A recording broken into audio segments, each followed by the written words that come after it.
My body was cold and my body was limp and he thought I was dead, so he called 911.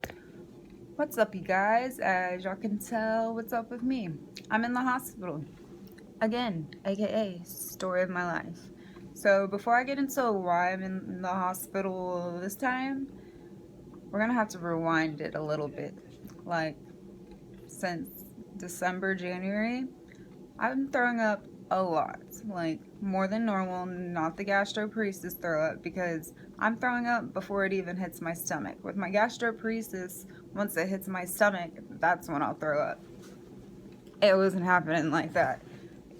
As soon as it was hitting my esophagus, like right here, that's when I was throwing up. So I was having to eat with the trash can right next to me because every like 2 bites, I was throwing up. I was throwing up whole food undigested. Like, this is gonna be really gross, so you might want to skip it a little bit if you have like a queasy stomach. Like ramen noodles, I was throwing it up and it looked just like the ramen noodles that were still in my bowl. Like, I know, really gross. So pretty much I had like no type of like nutrients in my body. My when I ended up in the hospital last time, which was about 5 or 6 weeks ago, I had almost no protein in my body. I had low potassium, low magnesium, everything. Everything was bad. So let's get into why I'm in here today. So about 5 or 6 weeks ago, like I said, my dad found me unresponsive. He thought I was asleep, but he tried to wake me up and he realized my body was cold and my body was limp and he thought I was dead. So he called 911. They checked my blood sugar and it was only 19. It's supposed to be around 100. Once it's at 0, you're like dead. So I was unconscious. My dad said they were poking me with needles, trying to get an IV, even though I have a portacath. But they couldn't get one started. They finally got one started in my foot, and they don't usually like doing IVs in the foot, especially on diabetics. So, but that was all that they could get, and I don't remember any of it. And all I remember is waking up in the emergency room with my mom, my dad, and both my sisters there, which that already freaked me out having everyone there because usually I'm by myself in the emergency room. So, I mean, I do remember one thing. I remember waking up in the back of an ambulance and I just looked at the guy sitting back there with me and I thought it was a dream. So I went back to sleep.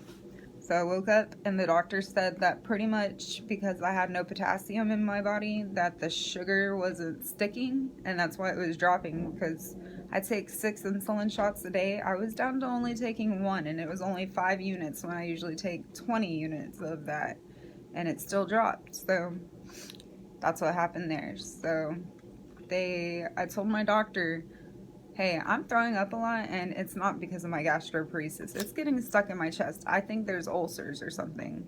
So they did the EDG, I think that's what it's called, where they stick the camera down your throat. And the doctor said that he couldn't even like get the camera down my throat because of how swollen shut it was. So basically what he did was he had to scrape out a bunch of food from my throat. And that's why I sound weird today, because I just had this procedure done again yesterday and it's really painful. Like, my throat burns. It's like strep throat. So, and it makes my voice is a little better, but it was really raspy earlier, so that's why I sound like that. So the first time, after he put the camera down to see what was up, and I was right. I knew there was something wrong with me, even though they've been telling me there wasn't, that it was just my gastroparesis.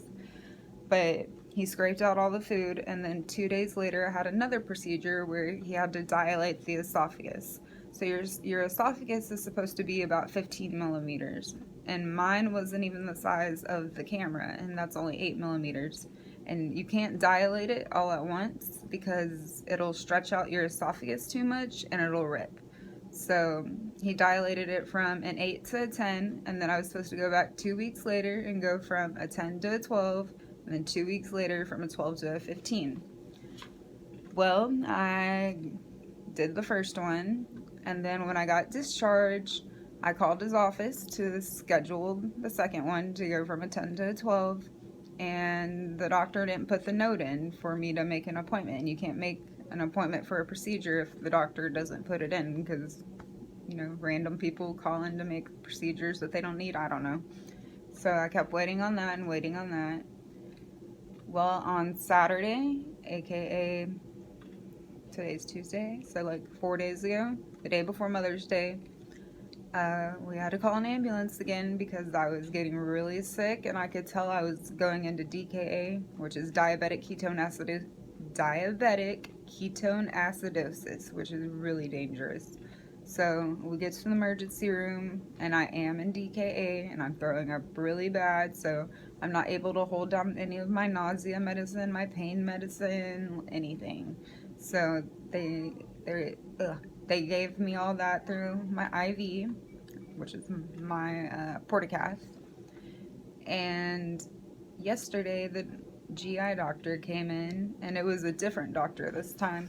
The one who did it last time is a male doctor, and the one who did it this time is a female doctor, but they work in the same circle. Like, they work at the same office, they have the same patients, so they both know me.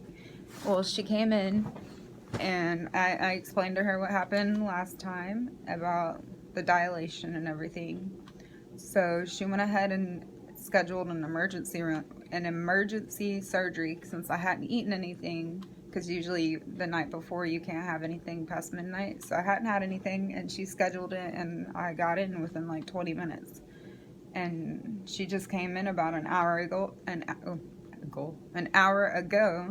and said that it was really bad, worse than before. It was almost swollen all the way shut, and that it was really irritated. And I told her I knew something was up because I've been throwing up blood from my esophagus. It's been burning, so she dilated it. She didn't tell me what she dilated it to. I don't know if she got it to an 8 or if she got it to a 10, because she said it was worse than when I came in a couple weeks ago and it was at an 8. So I don't know. I had an appointment on the 23rd to have the second part of the procedure done, but since I ended up in the emergency room, they just did it today, and she told me to keep that appointment because I'm going to have to do it again, and I'm going to have to keep getting it dilated.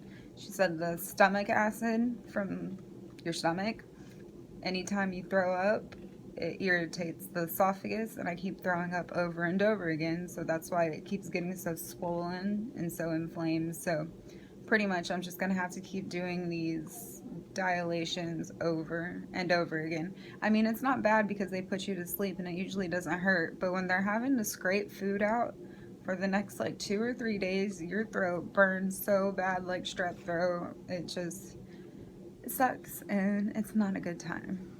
But this is what's called your esophagus being in stenosis. That's what the doctor said. I don't know much about it. This is all new to me, but the doctor said it is common for someone with gastroparesis. If you watch Jeffree Star, like around the time I had this done, when we found out I had it, like over a month ago, almost 2 months ago, I think, he posted a video called like My Secret Surgery or something like that. And he had the same thing. He was getting his esophagus dilated.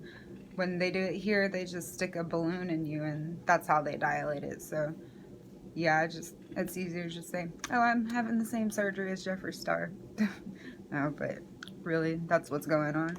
Yeah, that's what's been going on, and I just wanted to give y'all that update, so that's why y'all know that we're not posting as much, because I'm always in the hospital or I'm sick. Because imagine going without eating. Just imagine it for one day. You didn't eat anything the whole day. You know how weak you are and how dizzy you get and how sick you feel? Like, when you go like weeks without eating nothing but soup, like, you have no energy. Like, all you want to do is just lay down. Your body hurts so bad. You're pale. You're just super pale, and you don't feel like yourself. So as soon as we get everything sorted, or whatever you want to call it, as soon as I'm better, we're going to be posting a lot more. We have a lot of video ideas, and can't wait to do them because, I don't know, it's fun. And I just want to get out of here and I just want to get better. So to everyone that's been telling me that they've been praying for me or that they've been thinking about me and Aiden, thank you so much. I mean, you don't know how much it means to me. It means a lot. I really appreciate it. So thank you again. I'm gonna leave it on that. 2 hours later. All right, so my regular doctor just came in, and I have to get a G tube and a J tube inserted. I had the J tube before. I think that's the one I had before, which is a feeding tube. And the G tube is like a drain, so I can drain out all the stomach acid and everything that's messing up the esophagus. He said it's not gonna be a forever thing. I don't think it's gonna be close to anything, because last time I had it, I only had it for 2 weeks and my body rejected it, and I don't know, so we'll see what happens with that. He said it's gonna be done while I'm in here, so I'm sure tomorrow we'll have a date to know when the surgery is, and I'm not excited for it.